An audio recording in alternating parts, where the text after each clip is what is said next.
আসলে এখন আমাদের জীবনে রুটিন মেনটেন করা অনেক কঠিন। আমরা এসেছিলাম গত 3 দিন আগে হবিগঞ্জে এনসিপির নেতৃবৃন্দের সাথে একটা দুঃখজনক ঘটনা ঘটেছিল। হবিগঞ্জ সদরে তাদের একটা মিটিং ছিল টাউন হল ময়দানে। এটা শেষ করে ফেরার পথে তাদের উপর হঠাৎ করে বর্তমান সরকারি দলের কিছু উচ্ছৃঙ্খল লোক, সন্ত্রাসী লোক আক্রমণ করে এবং আক্রমণে অনেকেই আহত হন। এর মাঝে গুরুতর আহত হয় আলিফ। সে খুব গরিব পরিবারের একটা সন্তান।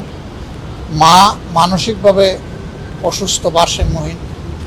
বাবাও অ্যাক্সিডেন্ট করে ঘরে পড়ে আছে। বড় একটা ভাই এখানে দেখলাম, সেও খুব সুস্থ না। এই ছেলেটা একদিকে লেখাপড়া করে, আরেকদিকে টিউশনি করে সার পরিবার চালায়।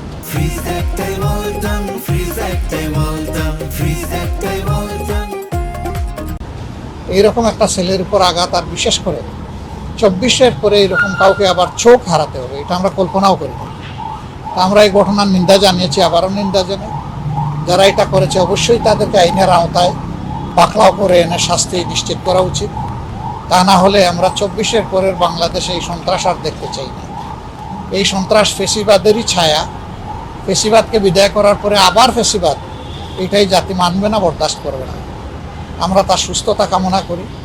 চিকিৎসক যারা আছেন তাদের প্রতি আমাদের আহ্বান, তারা যেন তাকে যথাযথ চিকিৎসা প্রদান করেন, সে সুস্থ হয়ে আমাদের মাঝে ফিরে আসুক। একটা কিশোর ছেলে মাত্র ইন্টারমিডিয়েট ক্লাসে লেখাপড়া করে, তার উপর আবার তার পরিবারের চাপ। আল্লাহ রাব্বুল আলামিন এই চাপ বহন করার, সহ্য করার তৌফিক তাদেরকে দান করুন। আসলে এই ধরনের ঘটনা সবার জন্যই হৃদয় বিদারক। আমাদের খুবই কষ্ট লাগে যে এই ধরনের ঘটনা পরিবর্তিত এই বাংলাদেশে ঘটছে। আমরা এখানে দেখতে চাই যে সরকারি দল কী করে তাদের এই সমস্ত লোক যারা সন্ত্রাসী কার্যক্রম পরিচালনা করেছে, এটা খুবই দুঃখজনক।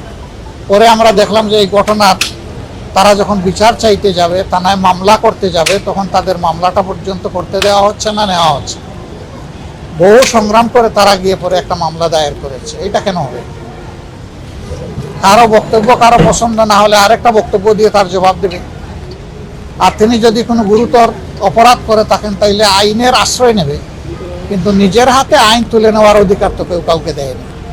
বিশেষ করে সরকার, যাদের দায়িত্ব হচ্ছে দেশে আইন শৃঙ্খলা রক্ষা করা, তারাই যদি আইনের রক্ষক না হয়ে ভক্ষক হয়ে যান, নিজের হাতে আইন তুলে নেন, তাহলে জনগণ কে কার কথা শুনবে? এরকম একটা বিশৃঙ্খল সমাজ চলতে পারে না। আপনারা দেখেছেন গতকাল স্থানীয় সরকার মন্ত্রীগণ একটা আক্ষেপ আফসোস করে বলেছেন যে 5 মাসে কোনো কিছুর পরিবর্তন হয় নাই, দুর্নীতি আগের চাইতে দুর্নীতির প্রবৃদ্ধি হয়েছে তিনি বলেছেন, মানে বৃদ্ধি পেয়েছে। তিনি বলেছেন শুধু উনি আশা দেখেন, মাননীয় প্রধানমন্ত্রী তিনি চেষ্টা করছেন। আমাদের বক্তব্য, প্রধানমন্ত্রী তো দলের প্রধান, তিনি তো সবগুলো অঙ্গ সংগঠন অভিভাবক, এবং কার্যত তিনি কোনো দলের প্রধানমন্ত্রী না, তিনি তো 18 কোটি মানুষের প্রধানমন্ত্রী। অভিভাবকত্ব তার। তাহলে তার কথা যদি তার দলই স্বয়ং না শুনে, তো জাতিকে তিনি কিভাবে পরিচালনা করবেন? এই জাতির প্রত্যাশা তার মাধ্যমে তার শাসনে পূরণ হবে কিভাবে? আমরা ওই ধরনের ব্যর্থতার কাহিনী আর গল্প আর শুনতে চাই না। আমরা দেখতে চাই, মুখের কথা নয়, কাজ দিয়ে প্রমাণ হবে যে এই দেশ আমাদের সবার, এবং সরকারি দল দায়িত্বপূর্ণ জায়গা থেকে দায়িত্ব পালন করছে। মানুষের জীবনের স্বস্তি, শান্তি এবং শৃঙ্খলা ফিরে আসছে। আমাদের একজন স্বরাষ্ট্রমন্ত্রী আছেন, তিনি যে কি করেন আমি কিছুই বুঝি না। 144 ধারা দিয়েছেন হবিগঞ্জ শহরে, আর এনসিপির লোকদেরকে বাধা দিয়েছেন মৌলভীবাজার থেকে শুরু করে হবিগঞ্জ পর্যন্ত। এটা কেন? কথা বলার অধিকার সবার আছে, শান্তিপূর্ণ কর্মসূচি পালন করার অধিকার সবার আছে। এই যে ছেলেটা আহত হলো, আমরা তো পুরা ঘটনা ফলো করতেছি।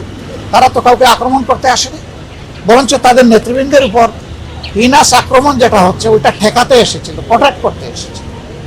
তাদের উপর এটা কেন? এটা আসলে বিস্ময়কর, নিন্দনীয়। এটা বন্ধ হওয়া উচিত। আমরা একটা শান্তির বাংলাদেশ গড়তে চাই, দেখতে চাই। সেই শান্তির বাংলাদেশের প্রতীক্ষায় থাকলাম। আর সরকার কি করে তার সন্ত্রাসীদের ব্যাপারে, দলীয় সন্ত্রাসীদের ব্যাপারে, এইটা আমরা এখন সচক্ষে দেখতে চাই। হ্যাঁ,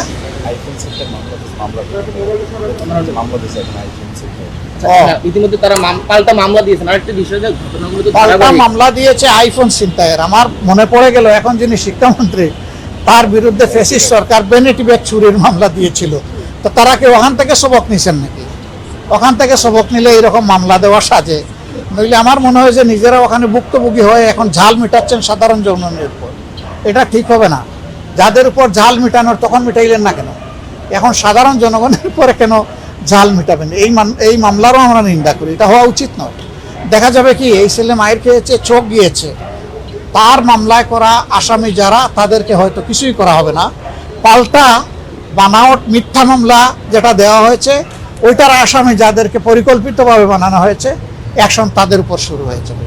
মনে রাখবেন, কোনো সরকারই শেষ সরকার নয়, তারপরেও কিন্তু সরকার আসবে আর যাবে।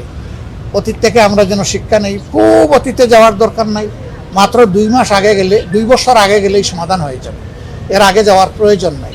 অতটুকু দেখলেই শিক্ষা হওয়া উচিত। আমরা সেই সুশিক্ষা সবার মাঝে মানে তৈরি হোক, এটা আমরা দেখতে চাই। সবাইকে ধন্যবাদ। আসসালামু একটা আলাইকুম। প্রশ্ন আমি করব। ধারাবাহিকভাবে ঘটনাগুলো ঘটছে, আপনারা নিন্দা জানাচ্ছেন, প্রতিবাদ জানাচ্ছেন, কিন্তু করণীয়টা আসলে কি? আমরা দেখলাম গতকালকে সিলেট যাওয়ার পথেও কিন্তু তাদের উপর আক্রমণ করা হলো। ঘুরে দাঁড়াতে হবে, কোনো জায়গায় সার দিয়ে কথা বলা ঠিক হবে না। যেখানেই অন্যায় সেখানেই প্রতিরোধ, এটাই সমাধান, এর বাইরে কোনো সমাধান নেই। Thank you. আসসালামু আলাইকুম।